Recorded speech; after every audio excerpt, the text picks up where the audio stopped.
안녕하세요. 자, 오늘도 잠언 특집으로 계속 하는데요. 오늘 이제 잠언 특집 5번째인데 여기서 일단 잠언 특집을 마무리하고 향후에 또 잠언에 대해서 다루는 기회를 갖도록 하겠습니다. 그래서 오늘부로 잠언을 마무리하겠고요. 다음부터는 또 다른 말씀으로 여러분과 함께 할게요. 자, 오늘 말씀도 굉장히 유익합니다. 왜냐하면 이 9절에 보니까 이런 말씀이 있었죠. 사람이 마음으로 자기의 길을 계획할지라도 그의 걸음을 인도하시는 이는 여호와이시니라. 여러분, 이 말씀의 느낌이 어떤가요? 사실 우리가 언뜻 볼 때 이 말씀이 주는 편안함이 있죠. 왜냐하면 사람이 자기의 길을 막 계획해요. 내가 막 생각하는 대로 막 계획했는데 결국 하나님이 인도하신다. 그러니까 이 이야기가 우리에게 두 가지 편안함을 주는데, 첫 번째는 어차피 하나님이 인도하시니까 우리에게 계획할 부담이 없다, 이런 생각도 가능하고, 또 다른 경우는 우리가 만약 계획을 잘못 세운 거예요. 잘못 세우는데 결국 하나님께서 옳은 방향으로 인도하실 것이니까 걱정 말고 잘못된 계획일지라도 내 마음대로 살아보자, 이런 편의주의적인 생각을 하는 게 가능해져요. 저도 예전에 말씀을 깊이 보기 전에는 이렇게 이해했던 것 같아요. 그리고 또 한 번은 제가 교회에 있을 때 어떤 형이 직장 관련돼서 고민하고 있는데 어떤 직장을 가는 게 하나님이 기뻐하시는 건지 모르겠다는 거예요. 막 고민하다가 결국에 어떤 식으로 결론이 갔냐면, 그래, 내가 모를지라도 일단 내가 생각하는 대로 선택해보자. 그러면 하나님이 알아서 올바르지 않은 길일지라도 알아서 인도하시겠지. 그리고 우리가 잘 모를지라도 하나님이 가르쳐 주시겠지. 자, 어떠세요? 저는 이거 100% 틀린 말은 아니라고 생각해요. 그런데 반대로는 여러분, 지금까지 잠언의 맥락이 있잖아요. 분별, 지식, 명철, 통찰, 그런 잠언의 맥락을 끌어왔던 저자가 너희들이 계획하거나 분별하거나 생각하지 않아도 그냥 마음대로 선택해도 괜찮아, 이런 맥락으로 가기가 어렵지 않을까. 그래서 우리가 신앙적으로 영적으로 분별하고 판단하고 노력하는 것들을 게을리하는 그런 영적 게으름을 합리화하기 위해서 그 말씀을 이렇게 악용하고 있진 않은가라는 생각을 해봤어요. 자, 아까 말씀드렸다시피 잠언의 맥락들이 이랬어요. 지혜로운 아들, 아비를 기쁘게 하지만 미련한 아들은 어미의 근심이래요. 정말 그럴 것 같아요. 여러분, 우리 자녀들이 올바른 판단은 부모님에게 할 수 있는 최고의 효도라고 저는 생각하거든요. 잠언 12장에서 보면은 훈계를 좋아하는 자는 지식을 좋아한다. 징계를 싫어하는 자는 짐승과 같다. 네, 여러분, 징계 싫어하고 분별 싫어하는 사람에 대한 이 잠언 저자의 경멸이 나와 있어요. 짐승과 같다잖아요. 잠언 15장 뭐라고 합니까? 무지한 자는 미련한 걸 즐겨한다. 명철한 자는 길을 바르게 한다. 솔로몬 이걸 원하고 있어요. 15장 또 나오죠? 의인의 마음은 대답할 말을 깊이 생각한다. 여러분, 성경은요, 깊은 생각과 고민을 장려하고 권면합니다. 왜냐? 깊이 있게 생각하지 않으면 내 마음대로 판단하다가 우리 잠언 7장에서 말씀드렸죠. 음료에게 넘어갈 수 있거든요. 그래서 잠언은 내가 대응하거나 해야 될 말을 깊이 생각하고 신중하게 말하는 것을 계속해서 권면해 왔어요. 절대로 잠언은 무책임함과 게으름과 지식 없음을 우리에게 허용하지 않아요.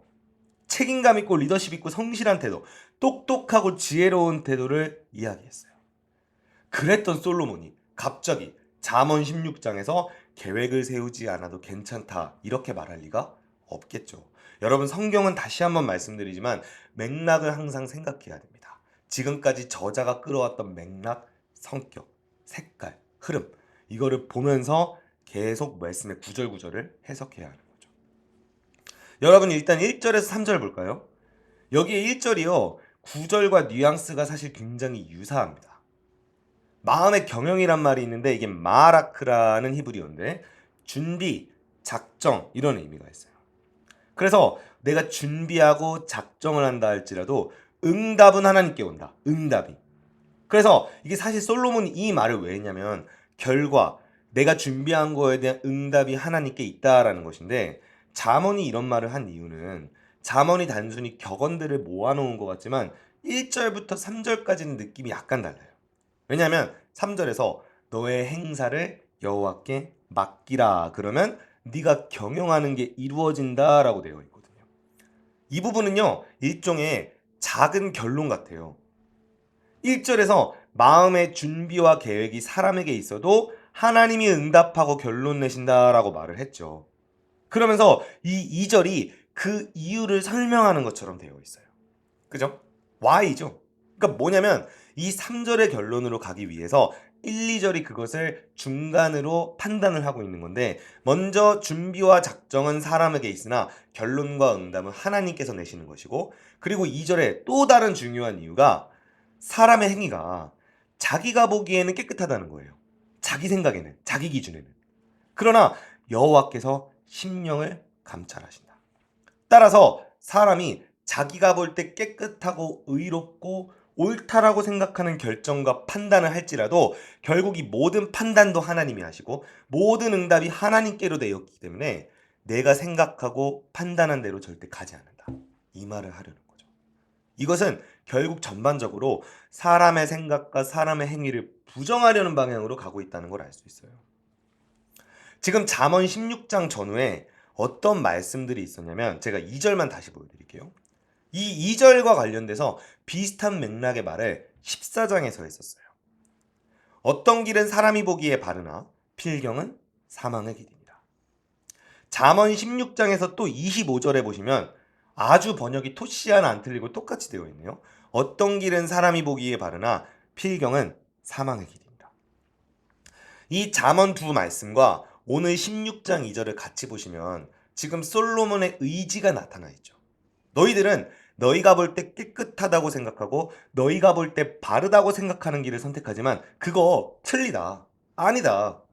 여호와께서 우리의 심령을 보시고, 게다가 중요한 건 너희가 무지하거나 너희의 욕심대로 선택하는 그 바르게 보이는 길들이 죽음을 향하는 길이다. 이거는 솔로몬이 절대로 그 길을 가지 말라는 거예요. 여러분, 사망의 길을 선택하는 이유, 내가 볼 때 깨끗하지만 여호와께서 볼 때 깨끗하지 않는 길을 선택하는 이유가 뭐냐면 크게 두 가지가 있어요. 첫 번째는요, 솔로몬이 계속 강조했지만 무지한 경우, 무엇이 옳은지를 모르는 거예요. 두 번째는 뭡니까? 오늘 본문에 나왔죠. 여호와께서 심령을 감찰하신다. 그래서 여호와께서 우리의 중심을 하신다는 거예요. 의도. 예를 들면 우리가 살아가면서 많은 선택을 해요. 많은 판단을 하고. 그런데 그게 내가 생각할 때 겉으로 옳아 보이고 그것이 맞는 길 같지만 나중에 틀려서 후회하는 경우가 있더라는 거죠. 예를 들어 보면은 저도 한때 공무원이었잖아요. 근데 제가 공무원 생활하기 전에 대학 시절에 배웠던 이야기들이 이런 거예요. 선배들께 잘 보여라. 윗사람에게 잘 보여야 된다. 그래서 어떤 사람이 그 얘기를 듣고, 야, 선배들에게 잘하는 게 성공의 지름길이다 해서 선배들만 쫓아다닌 거예요. 그래서 선배들 쫓아다니다 보면 선배들 중에 나쁜 사람도 많아요. 악한 사람들도 있고. 그러면 우리가 거기서 옳고 그름을 분별했어야 되는데 내 성공이라는 잘못된 의도를 가지고, 내가 잘 나가겠다는 잘못된 중심을 가지고 선악을 분별하지 않고 선배들을 막 쫓아다닌 거예요. 근데 나중에 내가 쫓아다녔던 선배, 고위직에 계시는 분이 비리나 부정부패로 낙마하게 된 거예요. 그러면 그 선배를 쫓아다녔던 나는 어떻게 될까요? 함께 연루되어서 낙마하게 되는 거예요. 그렇게 되면 그 학생은 평생 선배들을 저주하면서 살겠죠. 몰랐던 거예요. 뭐가 옳은지. 게다가 내가 마음속에 성공과 세속적인 승진, 명예욕이라는 잘못된 중심이 내 안에 있었다 보니까 그 선택이 잘못되었다는 거죠. 여러분, 잠언이 지식과 훈계의 중요성을 계속해서 강조했었잖아요. 삼가 말씀에 주의하라. 이게 16장에도 있는데, 말씀에 주의해야 되는 이유가 뭐냐면 무엇이 옳은지를 판단하는 능력이 없기 때문에 잘못된 길로 가다 죽을 수 있다는 거예요. 그래서 삼가 주의해야 돼요. 내 생명을 결정하는 거니까. 말씀 하나하나 보실 때마다 고민하고 생각하시고 정말 분별하는 습관을 지니시길 바라요. 자, 제가 말씀이 없기 때문에, 우리가 말씀에 주의하지 않고 분별하지 않기 때문에 잘못된 것을 선택하는 예시를 하나 들어드릴게요. 자, 예를 들면 기도를 많이 하는 것이 좋은 걸까요? 어떻게 생각하세요? 어떤 청년이 교회 생활, 공동체 생활하면서 기도를 정말 열심히 하는 거예요. 3시간씩, 4시간씩. 듣기에 굉장히 신실하죠? 기도를 많이 하면 신실하다는 느낌이 들어요. 저도 예전에 그렇게 생각했고. 그래서 많이 기도하시는 분들에 대한 존중이 있었어요. 자, 그런데 여러분 말씀 보다 보니까 이런 말씀이 있더라고요. 사람이 귀를 돌려 율법을 듣지 아니하면 기도가 가증하대요. 율법을 듣지 아니하면서 기도만 한다? 말씀 듣지 않고 말씀대로 기도하지 않는 거예요. 그리고 내가 생각하는 원하는 것들만 구하고 얻기 위해서 기도하는 거죠. 여러분 이렇게 되면요. 악화돼요. 가증하돼요. 이러면 우리가 생각할 필요가 있지 않나요? 내가 말씀 보지 않고 말씀 분별하지 아니하고 기도만 주야장천으로 하는 게 옳은 것인가? 어쩌면 가증하고 세속적인 기도를 남발하고 있지 않은가? 마태복음 6장도 말하고 있죠. 이방인같이 중언부언하지 마라. 말을 많이 하여야 들으실 줄 생각한다. 뜨끔하지 않습니까? 기도를 많이 하면 들어주실 거라고 생각하는데요. 그렇지 않다는 거예요. 예수님에게 중요한 것은요. 그냥 중언부언하면서 말을 무작정 길게 하고 많이 요구하는 기도가 아니라 이미 하나님이 보실 때 우리에게 필요한 게 뭔지를 더 잘 아시기 때문에. 그래서 마태복음 6장의 결론이 아시죠? 그의 나라와 그의 의를 구하라. 옳은 것을 구하라는 거예요. 이게 더 중요해요. 마태복음 6장이 주기도문을 이야기하고 있잖아요. 그 주기도문은 막말로 굉장히 강압적인 기도인데 예수님이 어떻게 기도하는 게 옳은지에 대해서 이미 정해서 일방적으로 내려주신 거예요. 거기서 우리가 선택할 여지가 없어요. 왜? 무엇을 구하는 게 옳은지 이것이 예수님께는 더 중요하기 때문에. 여러분 기도가 충분히 잘못될 수 있습니다. 이거에 대해선 제가 언제 한번 나눠드릴게요. 자, 야고보서 4장에서 말하죠. 구하여도 받지 못하면 내가 기도하고 구해도 우리가 응답을 못 받는 이유가 정욕에 쓰려고 잘못 구하기 때문에 내 쾌락, 내 정욕, 내 욕심 때문에 기도를 한다는 거죠. 그러면 못 구합니다. 못 받습니다. 우리가 기도하는 제목들 잘 보세요. 내 정욕과 내 세상 욕심과 관련된 것들이 많지 않나요? 여러분 그렇게 되면 기도해도 소용없다. 말씀에 따르면. 좀 무서운 얘기죠. 말씀에서 그렇게 얘기한 거예요. 그래서 우리가 기도를 할 때에도 지식과 분별이 없으면 아무거나 기도 제목 내면서 기도해달라고 할 수가 있는데 중요한 건 그 기도 제목 그리고 긴 기도 시간 그거를 보기 전에 그의 기도의 내용과 중심과 방향이 어디에 있는지 이거 우리가 서로 나눠주고 피드백할 수 있어야 해요. 자, 두 번째로 갑니다. 제가 아까 말씀드린 두 번째가 마음의 중심, 의도가 잘못되었기 때문에 그래서 우리가 길을 계획하는 게 위험하다라는 거거든요. 자, 2절에 다시 보시면 내가 볼 때 깨끗하지만 여호와께서 심령을 감찰하신다라고 되어 있죠. 이거를 세 번역으로 제가 좀 정확히 보여드리면 주님께서 속마음을 꿰뚫어 보신다라고 번역했어요. 번역을 잘했어요. 속마음이 중요해요. 의도요. 의도가 어디에 있느냐? 여러분 성경은 의외로 같은 행위지만 의도에 따라서 선악을 판단합니다. 그래서 어떤 행위도 무작정 해야 되는 게 아니라 의도와 그 중심이 굉장히 중요한데요. 예를 들면요. 우리 정탐 행위를 제가 예를 들게요. 정탐 뭔지 들어보셨죠? 전쟁하기 전에 내가 정복할 땅의 상황을 미리 판단하러 정탐꾼을 보내는 행위. 정탐꾼이 갔던 경우가 많았어요. 민수기 14장도 있었고 여호수아 2장도 있었고 제가 13장이라 쓴 이유는 13, 14장이 쭉 이어지거든요. 그래서 민수기에서 정탐행위를 했었고 여호수아도 정탐행위를 했었는데 결과가 완전히 달라요. 여러분 민수기 13장, 14장은요. 정탐꾼이 가가지고 여호수아와 갈렙을 빼고는 다 뭐라고 말해요? 우리 못 들어간다. 가나안 거민들 안악자손같이 커서 못 들어가겠다라고 했었죠. 여호수아 2장은 어때요? 여러분 거기에서의 정탐은요. 이 가나안 땅을 정복하고자 하는 의지를 가지고 그 정탐하러 들어가서 덕분에 라합을 만났죠. 여러분 같은 정탐 행위도요. 그 마음속의 의도에 따라 달라요. 민수기 13, 14장 같은 경우는요. 이미 그 앞전에 민수기 11장, 12장에서 백성들의 상태가 굉장히 악하다는 게 드러났었어요. 불평해요. 고기 주세요. 막 계속 불평하고 떼를 쓰고요. 민수기 12장에서는 미리암이 모세의 리더십에 정면 도전하기도 합니다. 상태가 안 좋았어요. 그러니까 이스라엘 백성들이 그 당시에 우리는 약속의 땅에 들어가는 것보다는 잘 먹고 잘 살고 편안한 게 더 중요했던 상태.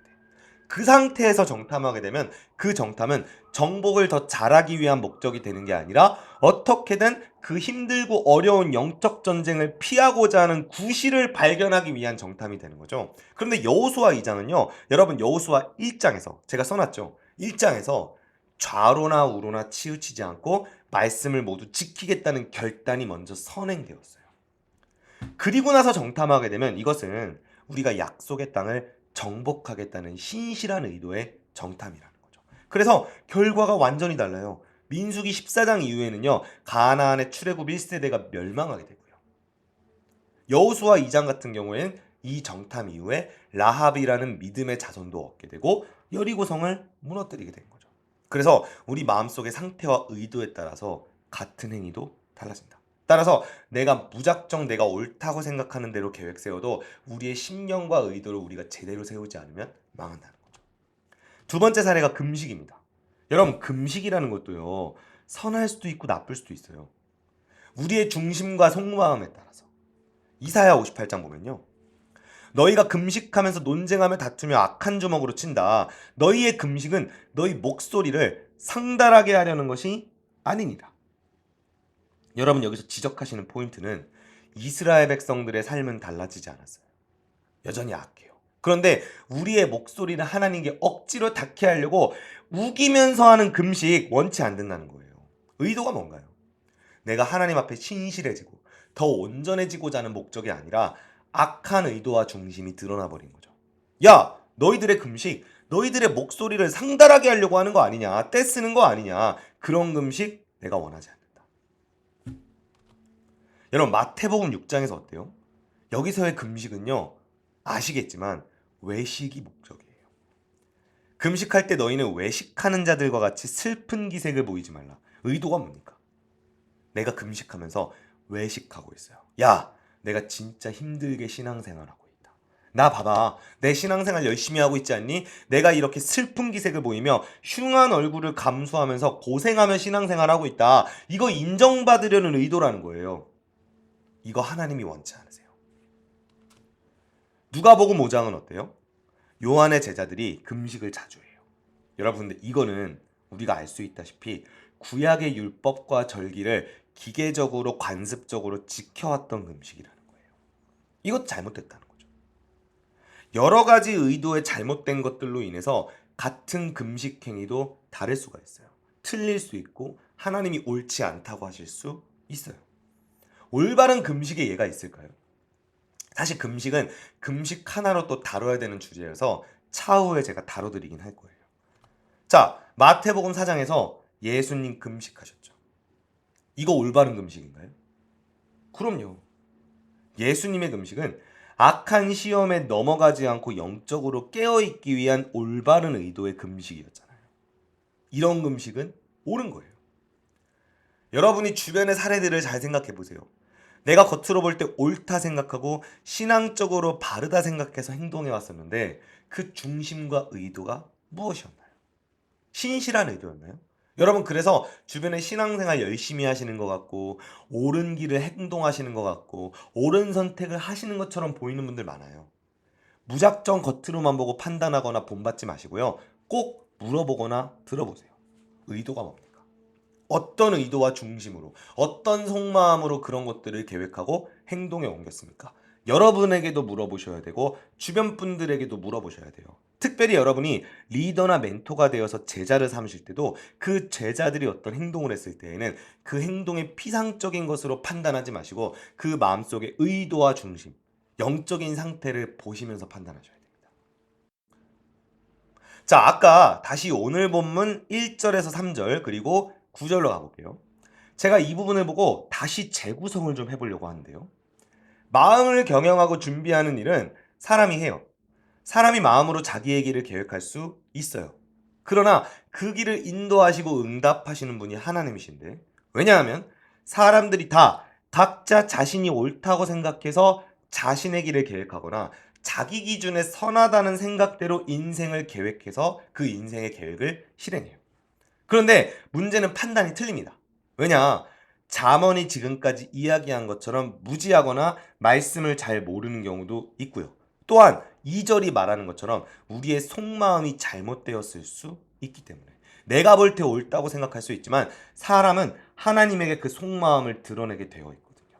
그래서 나의 잘못된 의도와 속마음, 그리고 나의 지식의 부족함 때문에 결국에 내가 옳다고 생각하고 선하고 생각해서 계획을 세웠어도 원하는 결과를 얻을 수 없다. 만약 내가 잘못된 의도로 무지함으로 선택을 잘못했다면 하나님이 반드시 그것을 징계받거나 회개하고 돌이키게 하는 일이 있을 수 있다는 거죠. 끝내 심판을 받을 수도 있어요. 내가 아무렇게나 길을 선택해도 하나님이 선하게 다 만드시는 게 무조건 아니라는 거죠. 여러분, 그래서 절대로 내 마음대로 길을 계획하지 말라는 겁니다. 여러분, 이게 중요해요. 내 마음대로 계획하지 말라는 거예요, 지금. 무지한 상태, 의도가 잘못된 상태에서 내가 선하고 의롭다고 생각하는 길을 선택하면요, 결국에는 망한다. 따라서 결국 하나님의 뜻대로 선택하고 중심과 의도를 선하게 해서 선택해라. 하나님이 기뻐하시고 하나님이 원하시는 의도를 가지고 선택해야지, 그렇지 않으면 아무리 내가 계획을 마음대로 선택하고 결정해도 내가 원하는 의도, 내가 원하는 결과는 나올 수 없어요. 3절에 보니까 너의 행사를 여호와께 맡기라 라고 되어 있는데요. 이 말이 굴리다는 뜻이에요. 굴려요. 완전히 굴리는 거예요. 여러분, 재지 마시고 인생의 주권 하나님께 굴려드리세요. 100%. 하나님을 완전히 주인 삼으시길 바래요. 그 얘기는 무엇입니까? 모든 매사에 하나님 뜻대로. 내 인생의 중심과 의도도 하나님 뜻대로. 여러분, 그래야지만 온전하고 선한 응답을 받습니다. 하나님이 원하시는 길대로 가요. 안 그러면요, 인생이 꼬이거나 망하게 되겠어요. 잠언이 우리 일상에서의 마땅히 취해야 될 행동과 지식을 계속해서 풍성히 설명할 건데, 이것에 대해서는 제가 다음번에 또 다루도록 할게요. 여러분, 그래서 잠언 말씀 열심히 읽고요. 나아가 모든 성경 말씀 충실히 읽으시면서 내 의도도 다시 한번 바르게 성찰하시고, 그리고 지식과 명철을 갖추셔서 정말 하나님이 보시기에 깨끗한 심령과 옳은 지식과 방향을 가지고 하나님이 기뻐하시는 대로 선택하고 계획하는 저희 모두가 되기를 주님의 이름으로 소원합니다. 감사합니다.